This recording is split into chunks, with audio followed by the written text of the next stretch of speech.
Jeremy, Entrepreneurship Fridays, and today we're focusing on an NPO. It's not always about making money when you talk about entrepreneurship. So one of the biggest concerns in South Africa is the state of the education system. Many children in underserved areas don't have access to education at all, and if they do, it's of the lowest standard. Streetlight Schools is looking to change that one school at a time, and joining me now to talk more about this is the CEO, David Fu. David, many thanks for your time this evening. I've mentioned very briefly what you're all about, so perhaps share with our viewers what exactly you envisioned when you guys created Streetlight Schools. Sure thing, Rafiwa. Thanks for having me here. And Streetlight Schools, the vision and mission for us is high-quality, affordable education and really providing access to some of the most marginalized communities in South Africa. Right. Talk me through some of the trends. When you started this, you said it was about 5 years ago. Mm-hmm. What exactly were you seeing in the education system, a gap that you needed to fill? Yeah, so, I think that for most South Africans, the majority, there's a correlation between the amount of resources you have and the access to quality education. I mean, that was the bottom line, and we know the stats. There are a number of different stats that speak to the kinds of challenges here, whether that's 78% of children can't read in grade 4, or the content knowledge gaps for teachers. So I think, and then in particular, where we started in Jeppestown, there were a couple of public schools, but they had a really long wait list. So that to us indicated there was more demand than supply for quality seats, and that's why we started there. And how big have you guys grown?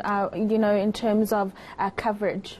Yeah, so at the moment we have our first school in Jeppestown, but we started with just 70 children in 2016, grade R and 1, and now we've grown to almost 300 children, and we'll start grade 5 next year before we will graduate our first class of grade 7 in 2022, by which time we'll have our first school serving almost 500 learners.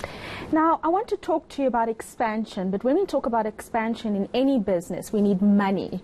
Talk us through the funding and some of the challenges that you face, particularly as an NPO. Yeah, absolutely. So, because of the nature of the community that we serve, we can't, we charge our parents 6,000 Rand a year, all inclusive. So that includes the school fees, extracurriculars like coding and entrepreneurship, meals, uniforms. So the reality is, though, it's almost impossible to run a school at that price point. So the government has come on board now, as well as a funder. We've gotten our subsidy for the first time, and then we raise the rest. But in order to grow, we know we have to find a sustainable model. So there are kind of two things we're doing. One is bringing the donor funding needs down over time. So our goal is to bring it down to just a third of the cost rather than 80% of the cost as it is today, in order to make this school much more sustainable.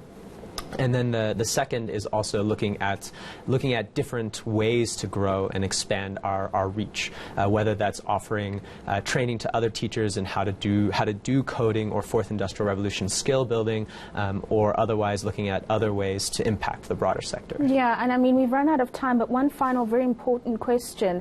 How many jobs has Streetlight Schools been able to create?